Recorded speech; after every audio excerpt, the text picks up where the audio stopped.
Sejak kecil aku disia-siakan ayah kandungku. Panjang ceritanya nih. Sekarang aku sudah dewasa yang diasuh ibu dan ayah tiri selalu bertanggung jawab. Bolehkah undangan pernikahanku tulis Aisyah putri Fulan bin Fulan, nama ayah tiri? Tak boleh. Ud'uhum li abaihim, panggillah mereka atas nama ayah kandung mereka. Wa aqsatu indallah, itu lebih adil di sisi Allah. Masalah ayahmu buat apa kepadamu itu urusan dia sama Allah. Tapi bin tak boleh pakai bin ayah tiri, tak boleh pakai bin ayah angkat. Kalau gitu saya buat bin kardus aja Pak Ustaz, jangan. Tetap nama ayah kandung. Kalau nama ayah kandungnya tak tahu, bin Abdillah. Saya halangan, lalu di waktu asar mungkin sudah bersih, tapi untuk meyakinkan maka mandi wajib baru sehabis maghrib. Jadi solat asarnya tertinggal. Bagaimana hukum solat asarnya itu Pak Ustaz? Kalau sudah bersih langsung mandi langsung solat. Bersih mandi langsung solat. Bahwa setelah solat nanti dia keluar lagi mandi lagi. Karena kalau begitu solat asar dia tinggal. Man taraka salata muta'ammidan, siapa yang meninggalkan solat secara sengaja, faqad kafara jihara, kafirlah dia secara nyata. Banyak-banyak istighfar minta ampun kepada Allah. Akan datang, jangan diulang lagi. Kalau terus tak berhenti-berhenti Pak Ustaz sampai berapa lama? 15 hari. Batas maksimal haid 15 hari. Lebih dari 15 hari dia namanya istihadah, penyakit. Kalau kena darah istihadah, dia tetap wajib sholat, tetap wajib puasa, boleh berhubungan kelamin, maka dia berwudu setelah masuk waktu. Tak boleh wudu sebelum masuk waktu. Maghrib jam 6.15, tak boleh wudu jam 6 karena nanti menetes. Setelah masuk waktu jam 6.15, masuk kamar mandi, bersihkan, maaf cakap pakai pembalut, habis itu baru dia berwudu, habis itu dia sholat. Kalau menetes saat sholat itu maafwan, termaafkan. Nanti untuk isya ulang balik, bersihkan balik. Tak boleh wudu maghrib tadi bawa untuk ke isya. Laki-laki bisa juga mengalami itu, namanya bukan istihadah tapi sulusul baul. Sulusu rantai, baul kencing. Sulusul baul kencing berantai, tak putus-putus. Akibat keran lama tak diganti baru. Mohon doakan agar disembuhkan dari sakit kepala yang sudah dialami bertahun-tahun. Sakit kepala yang dialami bertahun-tahun caranya dua. Pertama, bekam. Pergi ke rumah sakit Zainab Basement, rumah sakit ibu dan anak. Ingat ibu, ingat anak, ingat Zainab. Atau ke rumah sehat Al-Falah, Masjid Al-Falah lantai bawah, Ustadz Saifullah. Atau ke tempat lain, dibekam. Nanti ada titik-titiknya, dicampur dengan medis. Kalau ibu kena penyakit diabetes mellitus, bekam kering. Saya pernah kena sakit kepala, katanya vertigo, berkunang-kunang, tak berhenti, bergelombang aja nampak. Bapak ibu nampaknya bergoyang aja, harus bekam. Berkat izin Allah hilang. Yang kedua, ruqyah. Kalau sudah bekam tak juga hilang, berarti diganggu jin, diganggu setan, maka di ruqyah. Ruqyah sendiri dibacakan ke air. Bacakan ke air, qul huwallah 3 kali, qul a'udzu falaq sekali, qul a'udzu nas sekali, al-fatihah sekali, pangkal al-baqarah 5 ayat sekali, ayat kursi sekali, ujung al-baqarah 3 ayat dari lillahi mafis 7. Qul huwallah 3 kali, qul falaq sekali, a'udzu nas sekali, al-fatihah sekali, pangkal al-baqarah 5 ayat sekali, ayat kursi, ujung al-baqarah. Ruqyah sendiri, bacakan ke air, minum, bacakan ke tapak tangan, sapu ke muka, ke kepala, ke badan. Kemudian kalau tak juga berhenti, hubungi dokter, hubungi ruqyah, pergi ruqyah syar'iyah. Ustaz, saya ingin belajar bahasa Arab, cari di UIN, namanya Dr. Aprijon Effendi, orang Rokan Hulu, doktor bahasa Arab, mengigaunya pun bahasa Arab. Nah, kalau ambo mengigau masih bahasa kampung lagi, ini bahasa Arab. Kaifa halu? Madza hadatsa ya akhi? Karena ketertarikan pada kitab-kitab Arab gundul, kitab kuning. Di mana saya bisa belajar Pak Ustaz? Tolong rekomendasikan tempatnya. Besok pergi ke UIN, datangi ketua jurusan bahasa Arab Dr. Aprijon Effendi, S1, S2, S3, dosen bahasa Arab dari Sudan. Bahasa Arab paling mantap di Sudan. Kalau mau bahasa Inggris pergi ke Pare. Kawan saya pergi ke Pare, balik dari Pare lancar bahasa Jawa. Bahasa Inggrisnya lancar juga, karena di sana bahasa Jawa dan Inggris. Kampung Inggris. Apa hukum melaksanakan sholat berjamaah? Wajib. Mana dalilnya? Selesai sholat Nabi periksa, asyhadun fulan, asyhadun fulan, asyhadun fulan, asyhadun fulan. Wajib. Ustaz tadi tak berjamaah, terlambat, macet. Ustaz di mana? Di depan simpang Mall SKA. Bisa sholat maghrib tempat kami? Wallahu a'lam bishawab. Mana saya tahu, macet total, hujan, banjir. Kota Pekanbaru, kota Bekuah. Apabila saya bermazhab Syafi'i, apakah boleh saya mengikuti mazhab yang lain dalam beribadah? Ikuti aja mazhab Syafi'i, lebih selamat. Tapi kalau tak bisa lagi, apa boleh buat? Apakah Ustadz 100% mazhab Syafi'i? Tidak. Dalam beberapa perkara saya kadang tidak. Contohnya waktu beli ini, aku beli ini dengan harga 2.500 tunai. Itu mazhab Syafi'i itu. Kalau tak mazhab Syafi'i, kasih duit, ambil barang. Saya waktu mau ke Islamic Center Rokan Hulu, singgah di tempat jual duku. Saya kasih duit, saya ambil. Apa kata amak yang menjual? Jual yo, boleh mak. Rupanya dia mazhab Syafi'i. Jual yo. Orang di kampung kita tu mazhab Syafi'i. Boleh. Ada akadnya. Sedangkan yang tadi namanya bil mu'atah. Ambil duit, kasih barang. Jadi kalau ada orang mengatakan saya 100% mazhab Syafi'i, tak juga. Apakah Arab Saudi keluar dari Ahlussunnah wal Jamaah? Karena saya lihat video di YouTube ada yang bilang Arab Saudi sudah keluar dari Aswaja karena mereka berakidah tauhid dibagi tiga. Tiga itu bukan akidah Aswaja. Tauhid asma was sifat, tauhid af'al, tauhid rububiyah, tauhid uluhiyah, tauhid asma wa sifat. Ini ijtihad dari Imam Ibnu Taimiyah. Sedangkan Asy'ari sifat 20, wujud, qidam, baqa, mukhalafatu. Itu ijtihad ulama. Dua-duanya sama-sama ijtihad. Kenapa kelompok ini mengatakan ini bukan Ahlus Sunnah? Karena kelompok ini mengejek dia saja yang Ahlus Sunnah. Itu dua orang saling ejek mengejek. Masuk kita kena juga. Oleh sebab itu maka saya memakai teori pakai sifat 20, wujud, qidam, baqa, mukhalafatul hadis. Tapi kalau ada orang mengatakan apa yang pakai sifat 20 itu bukan Ahlus Sunnah, ente pun tak Ahlus Sunnah kalau begitu. Karena Ahlus Sunnah itu semua yang berdasarkan sunnah, maka dia Ahlus Sunnah wal Jamaah. Apa benar ada hadis yang bilang pasca Imam Mahdi memerangi Arab Saudi dulu baru pemimpin dunia dan memerangi pasukan Dajjal? Mana ada hadis cerita Arab Saudi? Arab Saudi baru muncul kan 1924. Arab Saudi itu diambil dari kata Su'ud. Su'ud nama orang, datuk-datuknya dari King Abdul Aziz. Yang raja sekarang ini Salman, menggantikan abangnya Abdullah, menggantikan abangnya Fahad, menggantikan abangnya Khalid, menggantikan abangnya Faisal, menggantikan abangnya Su'ud, menggantikan ayahnya King Abdul Aziz. Datuk-datuk Abdul Aziz ini ada namanya Su'ud. Maka dipakainya lah negara itu kerajaan Arab Saud. Orang barat payah nyebut Saud, apa namanya? Saudi. Saudi Arabia. Saudi Arabia itu baru ada 1924. Sebelum itu dia bukan Saudi, namanya Hijaz. Makkah dan Madinah namanya Hijaz. Mazhabnya Syafi'i, dipimpin oleh Syarif Hussein. Lalu kemudian yang terakhir Syarif Aunur Rafiq. Jadi kalau ada orang mengatakan ada hadis menyebut Arab Saudi, tak betul. Apakah Raja Salman tak membantu Rohingya Pak Ustaz? Bantu, banyak bantuan dia. Tak seperti Erdogan dan istrinya. Bukankah Arab Saudi kerajaan Islam terbesar saat ini? Arab Saudi bukan kerajaan Islam. Karena kalau kerajaan Islam tidak diwarisi oleh anak-anak.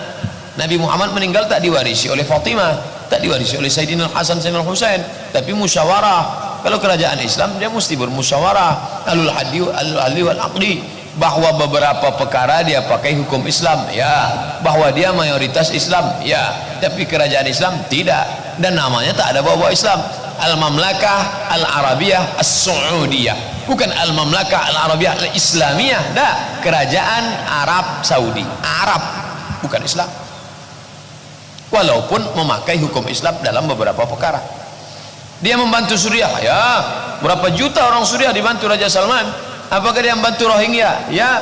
Tapi kenapa kami tak tengok? Tengok juga lah web dia. Jangan tengok web Turki aja. Karena kan tergantung yang sarser. Bagaimana cara mengqadha salat fardu 10 tahun? Qadhalah 10 tahun. Mulai 2017, lunas 2027. Datang malaikat maut 2020. Alhamdulillah, bonus 7 tahun. Habis salat Isya langsung qadha. Usolli fardal Isya 4 rakaatin qadhaan. 4 rakaat. Setelah ba'diyah, mantap. Salat ba'diyah dulu, habis itu qadha. Qadha di rumah aja lah, ya, takut ditengok kawan. Baca doa dulu ba'diyah atau langsung? Doa, ikut berzikir, berdoa bersama-sama. Doa bersama minta barakah. Tak tahu entah dari mulut mana doa ini dikabulkan Allah. La yajtami' mala'un, sekelompok orang berkumpul. Wa yad'u ba'dukum, berdoa satu orang. Wa yu'minuhum sa'irum, diaminkan yang lain. Ila ajabahum Allah. Kadang awak sangka doa awak yang kabul, padahal ada doa orang yang lemah tapi hatinya bersih, menumpang tuah ke doa orang-orang soleh. Bagaimana cara supaya kita tetap istiqomah beribadah Pak Ustaz? Tengok orang sakit, balik dari sini pergi ke rumah sakit. Bapak mau nengok siapa? Semua yang sakit di sini mau aku tengok.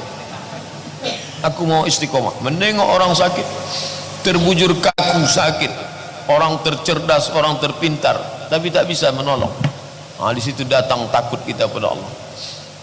Sahabat saya orang baik, mengurus zakat-zakat nih dia, ditakdirkan Allah orang baik, qadar Allah jatuh motor, pecah helm, menggumpal darah di kepala, dibelah kepala nih, dicabut darah yang menggumpal itu, hilang kesadaran. Menengok itu datang Abdul Somad, kau masih bisa ceramah, kau masih bisa berjalan, kau masih bisa bercakap, sampaikan lain. Ini kalau ada orang heran, Ustaz ceramah kenapa Ustaz? Selagi masih hidup, udah mati nanti berhenti. Sakit, tengok orang mati. Nampak orang mati, tengok kubur, tengok yang lain, sering-sering ziarah kubur. Ini untuk mengingat mati. Perempuan katanya tak boleh ziarah kubur. Perempuan tak boleh ziarah kubur kalau untuk mempersedih-sedih diri. Anak sudah meninggal 10 tahun yang lalu, tiap hari ditengok untuk mempersedih diri, tak boleh. Tapi untuk ingat mati bagus. Ibu yang suka shopping, bapak bawa dia sering-sering ziarah biar ingat dia mati. Ustaz, alhamdulillah saya terlahir dari keluarga tak mampu. Saya sekarang sudah jadi orang tua dari anak-anak saya. Bolehkah saya kurban sedangkan saya belum diakikahkan orang tua saya? Boleh. Akikah bapak tanggung jawab ayah bapak dulu. Adapun kurban bapak tanggung jawab bapak terhadap diri bapak. Maka tak ada hubung kait antara kurban dengan akikah. Jangan tiap tahun tak berkurban. Bapak kenapa tak berkurban? Aku belum akikah lagi. Tiap tahun tak kurban gara-gara alasan tak akikah. Nah sekarang bapak sudah punya duit, bapak berkurban. Udah kurban kemarin? Sudah, alhamdulillah. Ada lagi duit? Ada. Besok beli kambing, akikahkan diri sendiri. Bapak yang belum akikah dulu, besok beli kambing, akikahkan diri sendiri.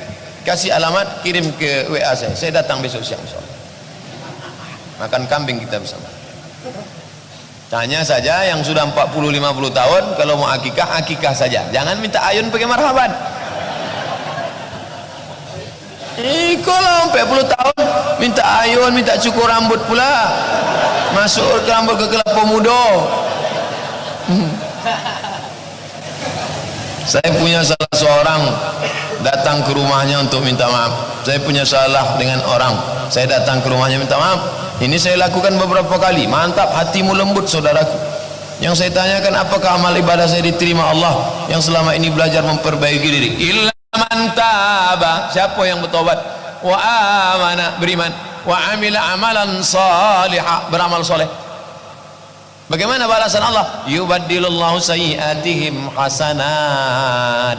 Diganti Allah segala yang buruk dulu menjadi baik. Bukan cuma dihapuskan Allah. Kalau dihapus masih kosong. Diganti Allah yang buruk-buruk dulu menjadi baik. Mudah-mudahan kita termasuk yang mendapat itu insyaallah. Amin ya rabbal alamin.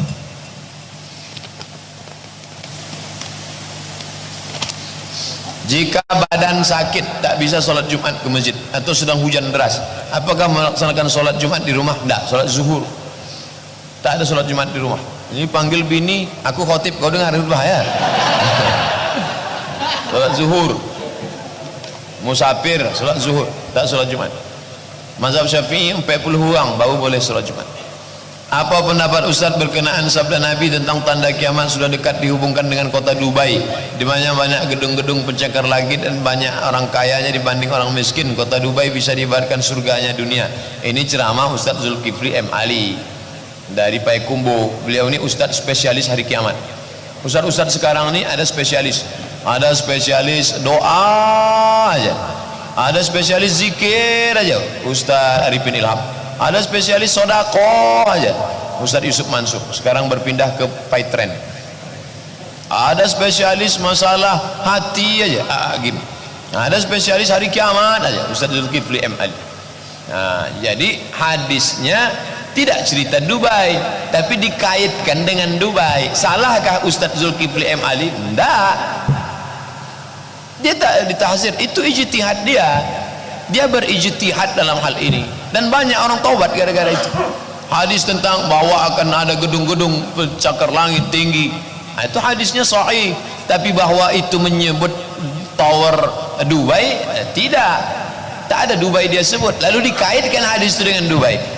Ya tak salah. Banyak orang tobat gara-gara itu. Saya tobat solat setelah mendengar pengajian Ustadz Zulkifli M. Ali, Pak Ustadz, bawaan saya mau kiamat aja dunianya. Bagus, tak salah. Kami sangat ingin sekali mengundang Pak Ustadz ke SMP negeri kami. Apakah hari Jumat pagi? Saya Jumat pagi sekarang masuk kelas di UIN mengajar. Tapi nanti kalau hari Jumat semester depan kosong, datang insya Allah. I'm coming insya Allah. Ini udah habis kertasnya. Bagaimana pendapat Ustaz tentang PKI? PKI komunis tak bertuhan.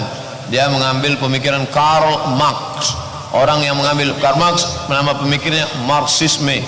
Marxis orang Rusia. Kata dia tak ada itu Tuhan. Tuhan itu bullshit, omong kosong, kata dia. Bagaimana caranya kita mencegah kebangkitan PKI dan tersebarnya ajaran komunis? Kita bangkitkan balik Islam. Komunis pernah bangkit di Yaman. Habib Umar bin Hafiz termasuk korban komunis. Ulama-ulama ditangkap, disakiti, disiksa mereka di Yaman. Para habaib Hadramaut itu disiksa oleh komunis. Pernah berkuasa Yaman Utara, Yaman Selatan. Alhamdulillah tumbang. Maka bangkitkan balik pengajian-pengajian, Maulid Nabi, Isra Mi'raj, Nuzul Quran.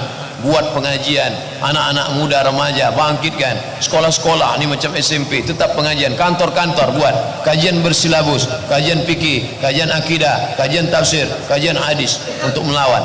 Karena kalau tidak dia masuk. Ustaz, apa hukumnya mendengar lagu metal tapi liriknya Islami? Mau metal, mau R&B, mau rap, mau apapun, yang penting kalau maknanya baik, ya baik. Kalau maknanya tak baik, ya tak baik. Lagu R&B ada mengajak solat, lagu happy, lagu, tapi kalau lagu mengajak mati, ada lagu 70 lagu, kalau kita dengar lagu itu bawaan kita mau mati langsung, bunuh diri. Kalau didengar lagu itu dari atas menara masjid, langsung lompat ke bawah. Nah, ini tak boleh. Ada lagu mengajak berkelahi, kucing garong. Ada lagu mengajak berzina, cinta satu malam. Tapi lagu mengingatkan pada Palestina boleh. Uyununa ilaiki tarhalu kulla yaum. Uyununa ilaiki tarhalu kulla yaum. Mata kami setiap hari melihat engkau wahai Palestina. Taduru fi arwiqatil ma'abid. Palestina yang berada di tengah rumah-rumah ibadah yang indah. Baik syairnya, luar biasa. Li ajliki ya madinatas salah usalli. Untukmu wahai Palestina, kotanya ibadah, aku bermunajat kepada Allah.